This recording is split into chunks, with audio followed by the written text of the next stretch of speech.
امام جمعہ کے دن جب خطبہ دیتا ہے تو سب لوگ ہاتھ باندھ لیتے ہیں، اور جب امام سانس لے کر دوبارہ خطبہ دیتا ہے تو لوگ ہاتھ رانوں پر رکھ لیتے ہیں. یہ بدعت ہے جی، لوگوں کی ایجاد کرتا ہے، یہ کسی کے نزدیک بھی نہیں ہے. ایون حنفیوں کا بھی یہ موقف نہیں کہ آپ نے یہ کرنا ہے.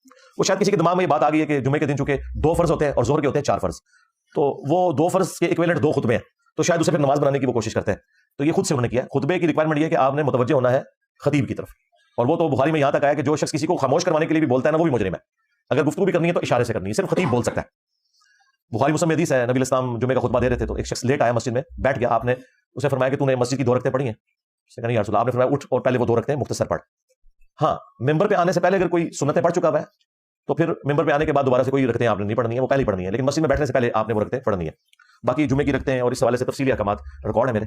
جمعے میں آپ نے خطیب کی طرف متوجہ ہو کر رہنا ہے، اور آپ نے ایک انداز ایسا ہے جس کے بیٹھنے سے منع کیا گیا ہے، یعنی احتبا کر کے بیٹھنا، یعنی 2 گھٹنے کھڑے کر کے اور یوں، اسے کہتے ہیں احتبا کرنا.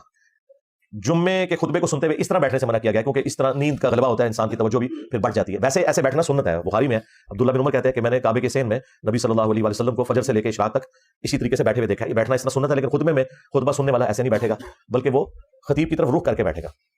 خطیب کی پیٹھ قبلہ رخ ہوگی، اور جو آڈینس ہے وہ قبلہ رخ نہیں بیٹھیں گے بلکہ خطیب کی طرف منہ کر کے بیٹھیں گے. مثلا اگر یہ اکیڈمی چوڑی ہوگی تو ادھر بھی جو بندہ بیٹھا ہوا ہے نا، وہ قبلے کی طرف نہیں ہوگا، وہ اس طرف منہ کر کے بیٹھے گا کیونکہ وہ تقریر سن رہا ہے.